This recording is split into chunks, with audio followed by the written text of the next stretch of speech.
बँकेतून काढून आणलेली रोकड शासकीय कार्यालयाच्या आवारात गाडी उभी असताना काचा फोडून अज्ञात चोरट्यांनी चोरून नेल्याची घटना आज दुपारी 12च्या सुमारास एकात्मिक आदिवासी विकास प्रकल्प कार्यालय परिसरात घडली आहे।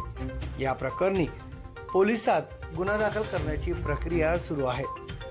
प्राप्त माहितीनुसार आज दिनांक 4 एप्रिल 2025 रोजी सकाळी 11:30च्या दरम्यान प्रताप कुमावत यांनी बडोदा बँक शाखेतून रोकड काढून आणली होती। त्यांनी ती रोकड आपल्या कार क्रमांक MH19 CV 4866 मध्ये ठेवली होती। एकात्मिक आदिवासी प्रकल्प कार्यालयाच्या आवारात त्यांनी आपली कार उभी केली आणि ते कार्यालयात अधिकाऱ्यांना भेटण्यासाठी गेले असता संधीचा फायदा घेत अज्ञात चोरट्यांनी सदर कारच्या काचा फोडून रोकड चोरून नेल्याची घटना घडली आहे। घटनेची माहिती कळताच प्रताप कुमावत यांनी गाडीकडे धाव घेतली। गाडीत काचा फोडलेल्या दिसून रक्कम लंपास झालेली आढळल्यावर त्यांनी पोलिसात धाव घेतली आहे।